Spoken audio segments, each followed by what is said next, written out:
Jason Rasidlo reporting from the 2017 Automotive News World Congress. Stay tuned for remarks from Ford Motor Company Executive Chairman Bill Ford. Public, like Ford caved in that conversation. Right. And Mark Fields did his damnedest to come out and say it's a capacity issue, we're doing that.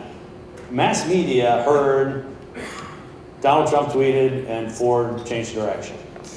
What does that say to Well, you? it's not that simple. I mean, so I've been talking to him ever since actually before he was elected. I went to see him at Trump Tower, because as you recall, he was picking on Ford during the campaign, and I thought that, frankly... And he might not have had all the facts exactly. Well, that's why I wanted to go see him. And I wanted to tell him, frankly, that I thought we were everything he should be celebrating about what's right in America.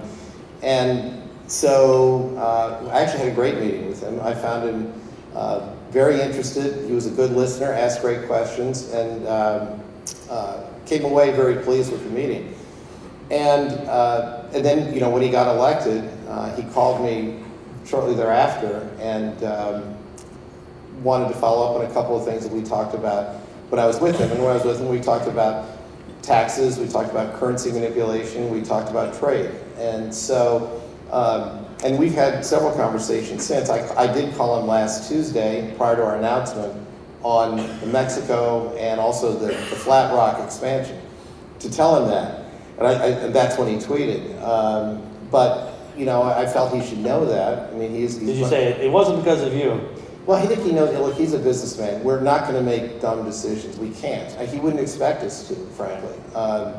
And so it was the right business decision for us. And obviously, it's something he was happy with. Heck, I'm happy with. And it means we're putting more jobs here in Michigan. He's paying a little bit of attention to the automotive industry right now, and I think a lot of us would hope that he would bring someone in close that really understands the car business. Well, I'm really pleased that he chose Elaine Chao as Secretary of Transportation. She's terrific. She knows our industry from her time at Labor. She knows our company. I think she's great. Wilbur Ross, he knows our supply base well. I'm hopeful that he will be a voice within the administration. Vice President-elect Pence comes from a manufacturing state. We know him well from his time in Congress. He completely gets it. So, I do think there are people in his world that understand the complexity of this business and also the tentacles that this business has in terms of not only suppliers and sub-suppliers, but dealers, and it really affects communities all around the world. And so I'm actually, very pleased that he's chosen some of these people because they do get it. Did he talk to you about an appointment? For me? Yeah. I love what I'm doing. I'd never go. Are you kidding me? No. Politics, isn't that attractive? No. This is great. Because back when I gave the TED Talk in 2011, already cities were starting to experiment with excluding cars. You had odd, even license plates allowed into cities. You had big taxes to go into other cities. They were all struggling with putting Band-Aids on the issue because they didn't know what to do about it. Again, that scared me because I thought if our whole business model in the future is going to be only to sell to the suburbs and to the rural areas, then we're going to be a greatly diminished business. So it struck me back then that was there a pivotal moment though? I mean, was there a lightning bolt that hit you and you said, this is not sustainable, there's no way we can continue this way? All it took was traveling around the world and sitting in traffic around the world. I mean, all of us travel in this room and, in parts of the world, it's just miserable. Well, they don't even have the infrastructure for where we are now. Well, exactly. And so then you add more people and more people moving into cities, and they are going to become unlivable unless we can change it. The good news is I believe change is going to happen. So if the average American is spending, on average, a week of their life in a traffic jam every year, right? 2050, there might be 4 billion cars on the road. Right. I mean, think about these numbers. I mean, it's just staggering.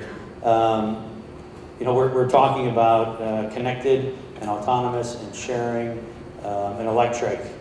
What are the pieces? Is it a total solution? Well, there won't be a silver bullet, and I think you're getting that sense from the speakers you've talked to. I mean, there have to be lots of different solutions because every city is different. There's a different set of infrastructure, different ability to pay for solutions. And so, but every city has the same issues. And I'm going to be speaking to the U.S. Mayor's Conference next week. And part of that is, on my part, is listening to them. Because there are a lot of common themes, and they all struggle. But if you think about the world of autonomy, and we start to get autonomous vehicles into cities, then you don't need parking structures. Then you could give cities back green space, which makes cities more livable. It's really the sort of the multiplier effect of autonomy is going to be really interesting, I think, in terms of quality of life in cities. But even there, one size won't fit all. Much of the fleet will be electrified, but some delivery vehicles don't want the downtime to recharge. Now, maybe by then, charging will be much quicker. So, but my guess is we're going to have a variety of propulsion systems, at least for a while. Electrification will certainly be part of it. But I'm a little concerned about the soft side of autonomy as opposed to the technology. I think the technology will get there. And that to me is, and everybody's focused on the technology. But when I say the soft side, I think about what if there's an incident early on with autonomy? How far will that set it back? The ethics of autonomy. We all know. Who's going to regulate? What's that? Who's going to regulate? Well, that's a really good question because, and it is, think about ethics. What if the best thing for society is for the car to kill you, the occupant, to save 10 pedestrians? But would you get in that car? And I feel like I've seen that movie with Will Smith. Exactly. But and can you imagine though also if Ford and GM and Toyota all had different ethics programmed into their cars? Obviously that can't happen. That's a good selling proposition though. Well, I'm not sure I want to be the one defending that in court. But that would be, lawyers would have a field day with that. But so I think that, these kinds of issues really have to be worked out. And your question is, who's going to do that? I don't know. And they really probably can't be different country to country either. Right. These are big issues which frankly aren't getting a lot of airtime because everybody's rushing to the technology. And I'm actually much more confident in the technology at this stage than I am some of these other issues getting resolved quickly. So today everyone's talking about 5 different levels of autonomous vehicles. Whether we're 2, 3, 4, how we get there. You've got a shared program. As the leader of Ford, how do you point your team to say, this is what we're doing, this is what we're investing in? Because nobody can afford everything. No, and we can't do it all ourselves, and we're going to need partners, and we're going to need to make choices. And some of those choices will be wrong. We will make mistakes along the way. We will build business models that won't work. And we have to accept that because we have to try new things in this world. And a lot of it is, we're talking every day, the potential revenue streams are huge. But talk to that a little bit. Well, you mentioned sharing. That's certainly one area, but there are a lot of micro payments too, a lot of micro streams that could exist within this ecosystem along the way. Payments, and you could go on and on. I think though that, and if we get it right, we'll be a much higher margin business, we'll be less cyclical, less capital intensive. If we get it wrong, we'll be irrelevant. And it's very much still to be played out. And I actually think, though, that for most of my working career and for most of automotive news time in existence, there wasn't a great deal of separation between OEMs.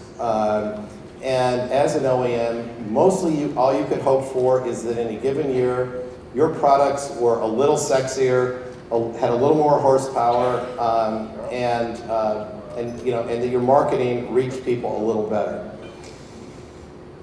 But mostly that was hard to sustain because a year later somebody else would come up with something. I actually think in this world there are going to be real winners and real losers in a way that we haven't seen before. And there will be separation between companies in a way that we haven't seen before.